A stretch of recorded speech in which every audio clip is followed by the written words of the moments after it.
1 Raja-Raja 19 ayat yang ke-11. Lalu firman-Nya, keluarlah dan berdiri di atas gunung itu di hadapan Tuhan.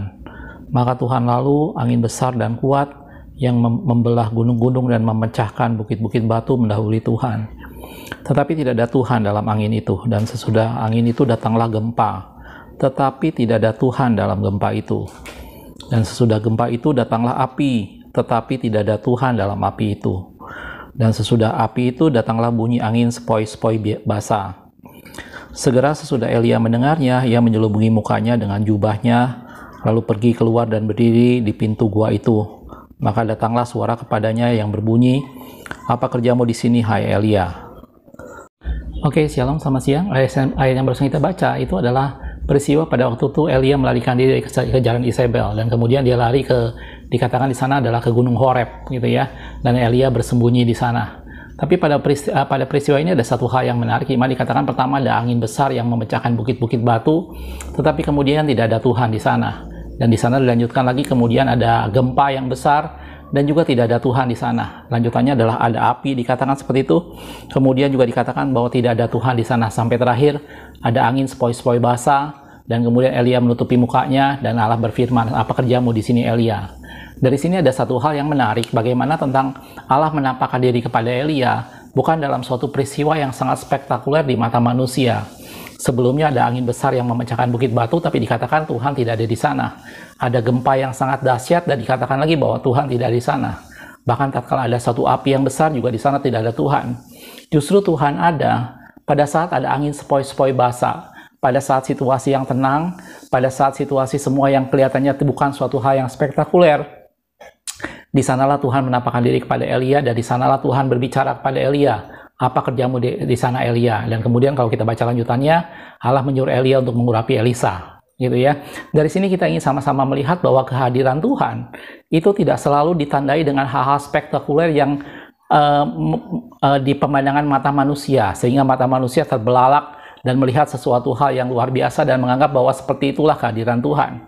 Allah bisa hadir dengan berbagai macam cara. Allah bisa hadir dalam kondisi yang sangat tenang, dan di sanalah Allah juga hadir, gitu ya.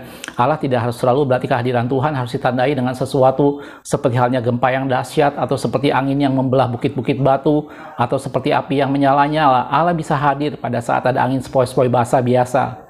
Begitu juga dalam kehidupan kita. Pada saat kita berdoa, yang kita berpikir kalau saya merasakan sesuatu yang luar biasa, tiba-tiba ada aliran listrik, maka berarti itu adalah kehadiran Tuhan. Tetapi pada saat saya tidak merasakan itu, maka Tuhan tidak ada di sana. Tentunya tidak begitu, saudaraku. Kehadiran Tuhan itu tidak ditandai dengan hal-hal lahiriah seperti itu. Gitu juga pada saat Anda membawakan firman Tuhan misalnya. Kita tidak boleh berpikir, oh kalau firman Tuhan yang disampaikan dengan suara lantang, dengan suara yang berapi-api, berarti itu penuh dengan pengurapan. Sementara kalau firman Tuhan yang biasa, pengurapannya kurang. Tidak begitu, saudaraku. Hal-hal kehadiran Tuhan itu tidak ditandai dengan hal-hal lahiriah, tetapi semuanya semata-mata karena Allah bekerja dalam apapun juga, gitu ya. Dari sini kita ingin sama-sama melihat bahwa yang menjadi bukti yang menunjukkan kehadiran Allah itu adalah iman kita, bukan mata kita yang melihat semuanya. Manusia cenderung ingin melihat sesuatu yang nampak di depan mata dan membuat dia terbelalak, gitu ya. Tetapi Allah bekerja dengan satu dua cara, dan dalam firman Tuhan katakan tidak ada seorang pun yang bisa mengatur kerja Roh Tuhan. Ada orang yang penuh Roh Kudus dengan tenang didoakan dan dia penuh Roh Kudus. Ada orang yang mungkin harus berguling-guling baru penuh Roh Kudus, tetapi semuanya tidak merupakan satu metode. Semuanya adalah cara Allah masing-masing kepada tiap-tiap orang.